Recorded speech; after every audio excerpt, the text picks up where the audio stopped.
Au nom du Père, du Fils et du Saint-Esprit. Amen. Chers frères et sœurs, aujourd'hui nous nous disposons à méditer ensemble la parole que le Seigneur nous offre, et nous le faisons le cœur reconnaissant, conscient que chaque jour est un don que nous ne méritons pas, mais que nous recevons avec une gratitude infinie.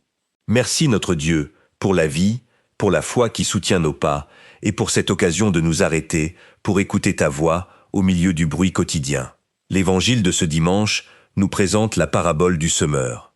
Un homme sort semer et jette sa graine sans distinction.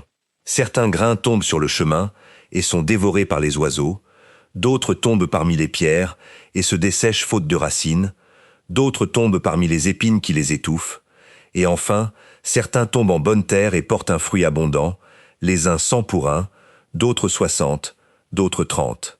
Arrêtons-nous pour contempler la manière dont Jésus enseignait.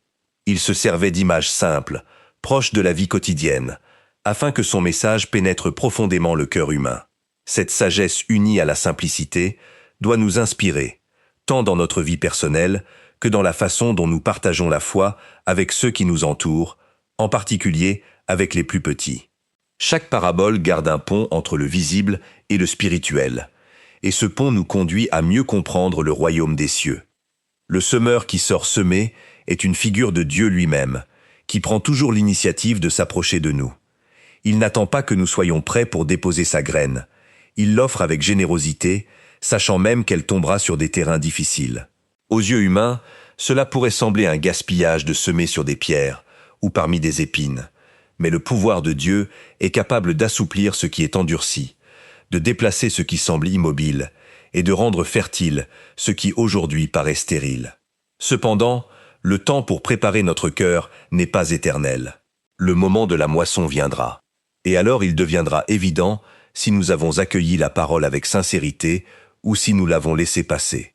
C'est pourquoi aujourd'hui est le moment opportun pour ouvrir notre âme, nous repentir de ce qui nous éloigne du bien et permettre au message de transformer notre manière de vivre. Pensons aussi aux oiseaux qui dévorent la graine près du chemin.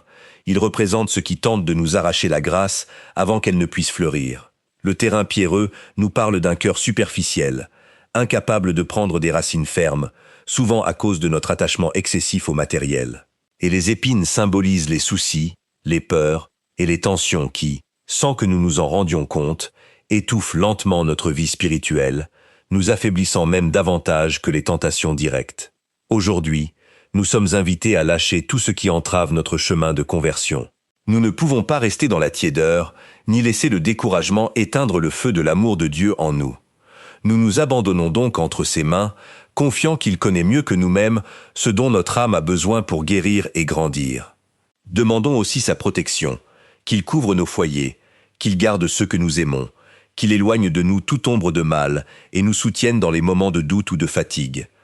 Nous faisons confiance à sa volonté, sachant que même dans ce que nous ne comprenons pas, son plan pour nous est toujours de bien et non de mal. Jésus s'approche aujourd'hui du rivage de notre existence et désire monter dans notre barque.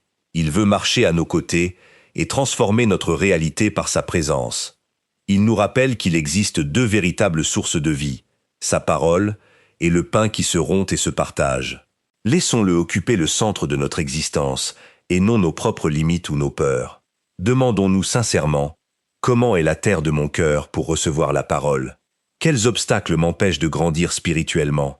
Est-ce que j'écoute le message avec attention ou est-ce que je le laisse simplement passer? Est-ce que je porte des fruits qui plaisent à Dieu? Prions ensemble. Seigneur, ouvre notre cœur afin que nous soyons une bonne terre, où ta parole puisse germer avec force. Aide-nous à nous éloigner de tout ce qui nous empêche de grandir dans la foi, et accorde-nous la grâce de porter des fruits d'amour, de justice et de fidélité. Nous te le demandons à toi, qui vis et règnes pour les siècles des siècles. Amen.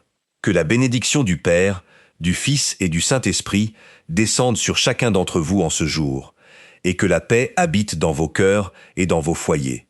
Que vous ayez une journée pleine de lumière, de grâce et d'espérance.